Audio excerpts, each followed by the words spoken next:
sou a Catiane, sou integrante do programa de Educação Tutorial do curso de Engenharia Agrícola e hoje trago para vocês mais um exercício relacionado ao conteúdo de flambagem abordado na cadeira de Resistência dos Materiais 2. Esse exercício é um pouco diferente dos anteriores, uma porque a fórmula que a gente vai utilizar é diferente, ela é um pouco mais complexa, e outra porque os dados não vão ser obtidos através de cálculos, em grande maioria eles vão ser dados nessa tabela que segue abaixo. Uma informação interessante que eu vou trazer para vocês antes de ler o enunciado é que eu vou usar essa viga de exemplo para que vocês entendam melhor. Essa viga ela é separada claramente no eixo X e no eixo Y. A carga é visivelmente que a carga está apoiada no eixo Y. Isso quer dizer que o momento da viga vai estar em função do eixo X. E todos os dados que a gente vai usar para completar essa fórmula, para preencher a fórmula, são relacionados em função do eixo X. Porque vocês podem ver aqui que, por exemplo, nessa tabela, né, a inércia, o raio de giração, entre outros, eles são dados tanto para o eixo X quanto para o eixo Y. Então, no momento que vocês forem realizar esse exercício, às vezes vocês podem ficar na dúvida de que dado usar. Vou usar o do eixo Y? Vou usar o do eixo X? Então, para definir qual eixo que a gente vai usar, é ver se a carga vai estar apoiada no eixo X, a gente faz o momento no eixo Y e todos os dados do exercício são em função do eixo Y. No caso dessa viga, a carga está apoiada no eixo Y. Então, o momento da viga é realizado em função do eixo X e todos os dados que a gente vai estar utilizando são em função do eixo X. Enfim, o exercício diz o seguinte: a coluna W1453, jato estrutural A36, está engaçada na base e livre no topo. Se a carga for igual a 75 kip, determine se haverá flambagem ou escoamento, sendo o módulo de elasticidade 29 vezes 10 na 3 KSI e a tensão de escoamento 36 KSI. Essa tabela que tem aqui abaixo é para o aço estrutural A36, mas tem a coluna W1453 e a W1250, se eu não me engano, se eu não estou enxergando errado. E para esse exercício, como ele já diz que a coluna é W1453, a gente utiliza esses dados em função da coluna W1453. Em primeiro momento, eu particularmente gosto de unir os dados que a gente já tem para ir completando o exercício e ser mais fácil de entender a questão.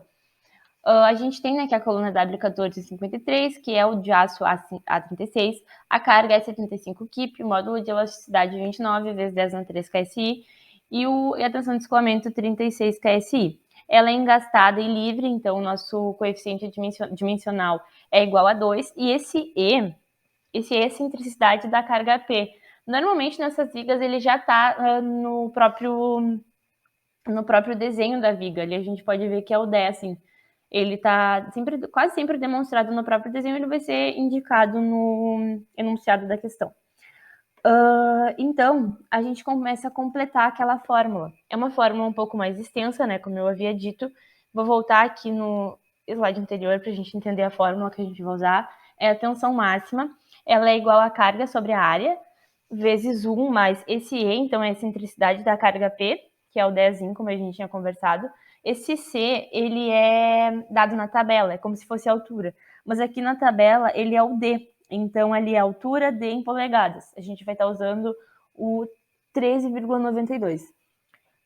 Vezes a secante do comprimento efetivo da coluna, divididos por 2 vezes o raio de giração. Esse raio de giração, ele também é dado na tabela, e ele está na tabela como R. E a gente vai estar usando o R do eixo X, como a gente tinha comentado, porque o momento da viga está em função do eixo X, então o nosso raio de giração vai ser o 5,89. Vezes a raiz da carga, divididos pelo módulo de elasticidade, vezes a área. Então aqui a gente faz os cálculos, né? Eu prefiro particularmente fazer esses cálculos fora da própria fórmula, para conseguir entender melhor, né? Manusear melhor a fórmula. Então eu retirei para fora da fórmula a excentricidade da carga P vezes a altura, divididos pelo raio de giração. Substituir, então, o nosso E equivalente a 10, o nosso C, que na tabela é o próprio D, né, da altura, 13,92 divididos pelo I, que é o raio de giração, 5,89 ao quadrado. Isso deu igual a 2. E a outra parte, essa outra parte, que é o comprimento efetivo da coluna, divididos pelo raio de giração, que então é 432. Esse 432 é interessante a gente fazer, eu comentar com vocês. Por que 432? Porque esses 18... o LE é igual o coeficiente dimensional vezes o comprimento. O coeficiente dimensional é igual a 2, né? Como a gente já tinha comentado, nosso K é igual a 2. Mas por que 18 vezes 12? Porque esse comprimento, essa altura, esse comprimento, né, o L não é 18, porque esses 18 estão em pés.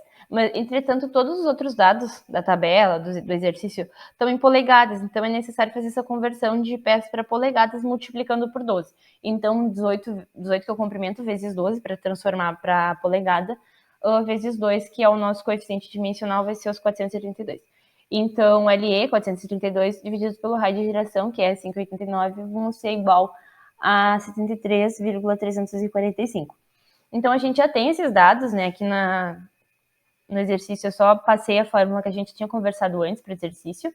A nossa tensão máxima, então, é 75, que é a carga, que foi dada no enunciado, divididos pela área. Essa área 15,6, ela é dada ali na tabela, né, primeiro dado da tabela, que é a área, em polegada ao quadrado. Vezes 1 mais 2 vezes secante, 2 por causa que a gente encontrou 2 lá em cima, né, no cálculo do EC divididos por I ao quadrado, do raio de giração ao quadrado. 2 vezes secante, o LE, então, a gente já tinha realizado esse cálculo antes, né, deu 73,345, divididos por 2, porque os 2 eu não tinha levado para o cálculo antes, vezes a raiz da carga, que é 65, módulo de elasticidade 29 vezes 10 na 3, vezes a área, que também é retirada da tabela, né, o 15,6. Com isso, a gente consegue determinar a tensão máxima, que é 15,18 KSI. Ela é menor que a dada no exercício, que é a tensão de escoamento, né, que é 36 KSI. Então, por isso, não vai ter escoamento, porque a tensão máxima ela é menor que a tensão de escoamento. Mas a gente tem que seguir o cálculo e fazer a carga crítica, que é o que a gente já vinha vindo fazendo nos outros exercícios, né, nos exercícios anteriores. Carga crítica igual a π ao quadrado vezes o módulo de elasticidade vezes a menor inércia, divididos por comprimento efetivo da coluna ao quadrado.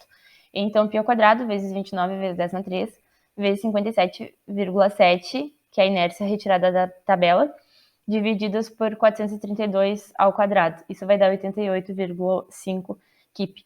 A gente consegue concluir que a nossa carga crítica ela é maior que o 75, né, que foi a carga dada no enunciado, e por isso não vai ter flambagem. Então, a gente faz a tensão crítica, que é os 88,5 kip, a nossa carga crítica, divididos pela área, que é 15,6 em ao quadrado, a gente vai ter a carga crítica de 5,67 KSI, sendo menor que a tensão de escoamento, 36 KSI. Então, nossa carga crítica é igual a 88,8 kip, não vai ter flambagem, porque a carga crítica é maior que o 75 kip, e a tensão máxima, que é igual a 15,2 KSI, ela não vai haver escoamento nela, porque ela é menor que os 36 KSI. Então, esse foi o exercício. Caso alguém tenha ficado com alguma dúvida, pode ficar bem tranquilo para vir retirar comigo. Agradeço a atenção de todos e até a próxima.